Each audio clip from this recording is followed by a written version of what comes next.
Thank you for tuning in to another edition of the Vulcan Report. I just wanted to show you once again the technical breakdowns of the U.S. markets. You can see here the Dow, the S&P, the NASDAQ, the diamonds, the spiders, the Q, oil, the U.S. dollar, and bonds, and gold, and silver, all down, and commodities. They're in the red. Everything is in the red. This is why traditional buy and hold doesn't work. Diversification, as you've known it, does not work, and it will continue not to work as the traditional market structure and dynamics is breaking down as we know it. I'm going to be addressing this in some upcoming videos. I just thought that you want to take note of it.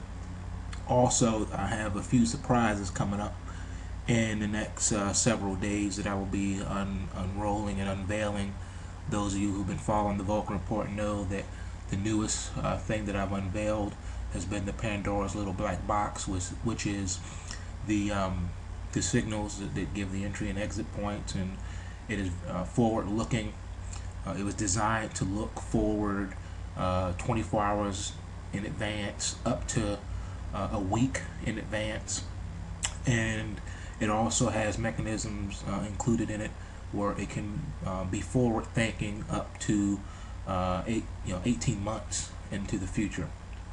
So it is like a looking glass or a crystal ball, if you will. That's what Pandora's little black box is. It is forward-looking and predictive in nature.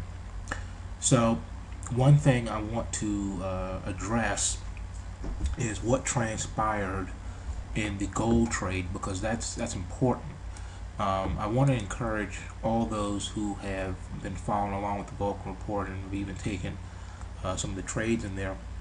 It's very important that during a market trend, whether it be a bear trend or a bullish trend, it's very important that you get in as close to the beginning of the trend as possible.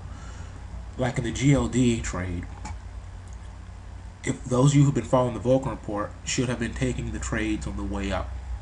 The thing about trending markets and following a trend-based system is that in a bull market, when the bull market has run its course or hit a wall, if you will, you get stopped out of your position, and that gives you an idea that the trend is possibly about to either change over to a bear market, or there's some type of exhaustion within that market, and then you're going to range bound.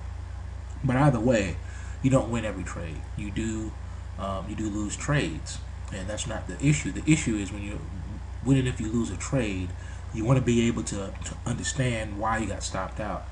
One of the rules of trading is that in order to make it in this business, you have to be able to take a loss, but you need to also understand the different types of losses that we take. Now, the trade that we did had a pretty tight stop on it.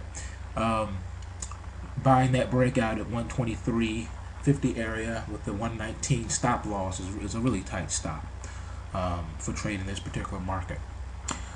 However, those of you who are new to this, you have to understand that what we shoot for here is to be correct most of the time.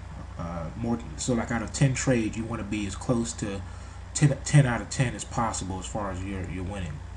That's just what we do and how we do it. Now, if you're going to make it in this business and make a profession out of this and be able to eat, you understand that when you take a loss, it's just a cost of doing business, and when you take profits, that's a good thing.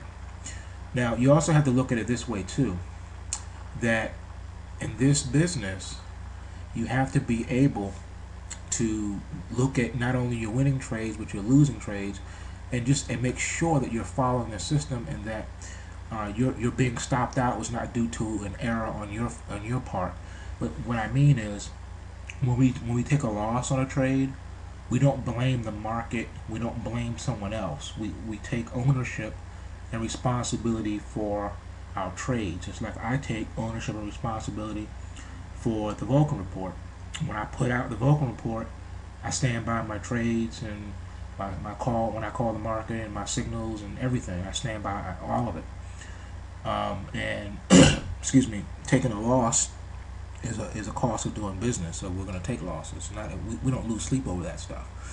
But I will say this: you have to be able to explain why you won as well as why you may have lost on a trade. And as long as it's within the parameters of the system and you are trading the way